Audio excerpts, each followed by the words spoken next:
overdiller. Behind the mic like the will of a vehicular killer. The threading, put it together.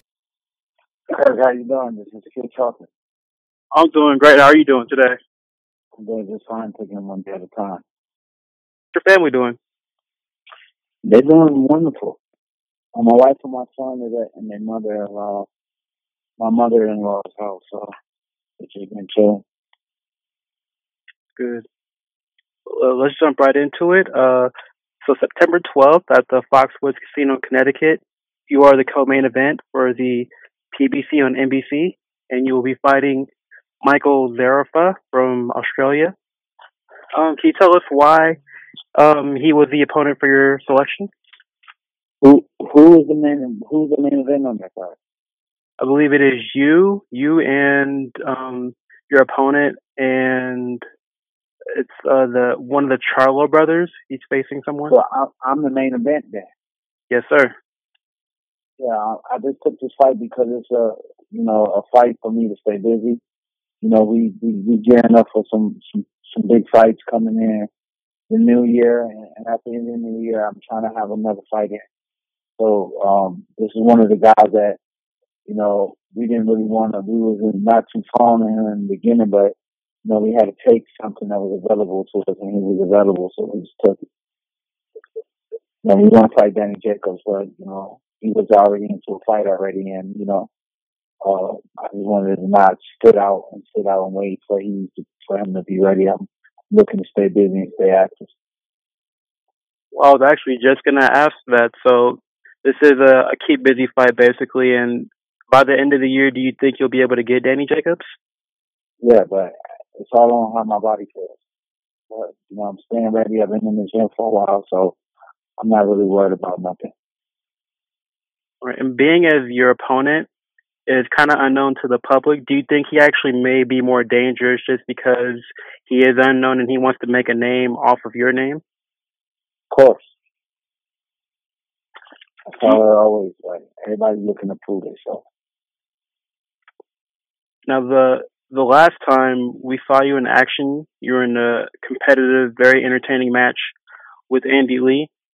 What was your honest, immediate reaction when it was announced that it was a draw? I mean, I handled it. I thought I handled it pretty awesome. The way I handled myself, and you know, I conducted myself like a true gentleman of the sport of boxing. Do you feel deep down that you won the fight? No, I mean, I'm not a judge. Be trying to act like I know what it looked like outside the ring. Whatever the reason they give me a draw, then it's up to me to go in the gym and work harder so that doesn't happen anymore. What did you take away from the fight with Andy Lee? Like, what did you, like, in regards to what you did well or in regards to things you want to work on?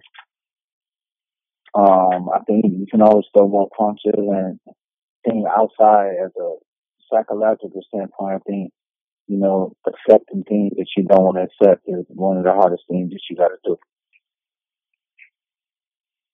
With one of the things that, from what I noticed, made the fight really intriguing is there were multiple knockdowns.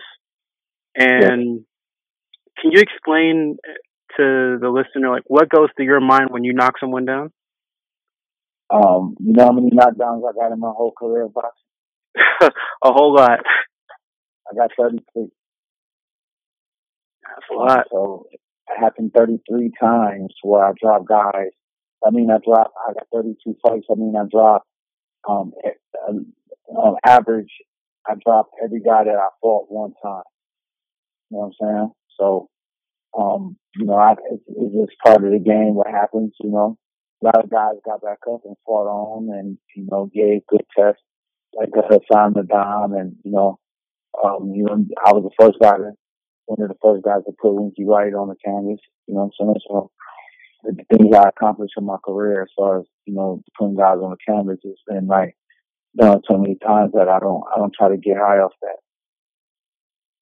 And do you think, like, what you do afterwards may depend on the opponent? Like, because with Winky Wright, as you mentioned, he is, you know, known for having great defense and known for not really being stopped. So, like, were you you think sometimes you may like be cautious depending on who it is, or it's just? I mean, I think I may be cautious. You know, I'm protecting a lot about what 10 years of work that I've done for me. You know what I'm saying? Like, you know, I gotta, you know, it's boxing. Not boxing is called boxing for a reason. It's not called fighting. You know what I mean?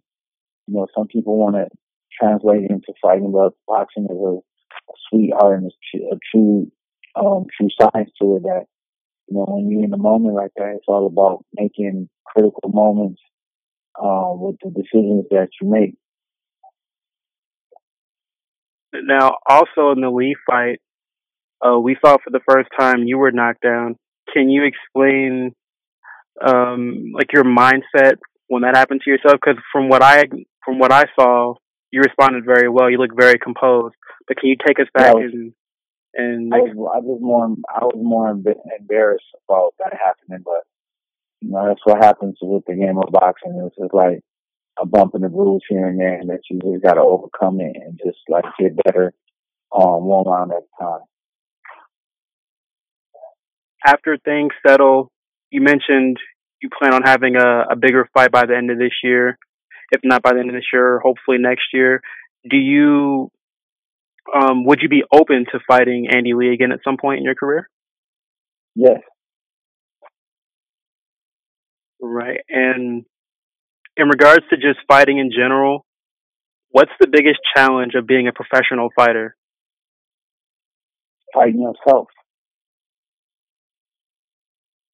You know, I'm tired right now. I just went in the gym. I get up every morning. I train. Man, you know, I get up in the morning. I gotta go run. You know what I'm saying? I gotta eat a special diet. I gotta, you know, I deal with so many people at the, you know, on a daily basis that, you know, it's fighting against yourself and fighting for whatever reason you fight and trying to win that battle. What's the greatest joy that you take away from fighting?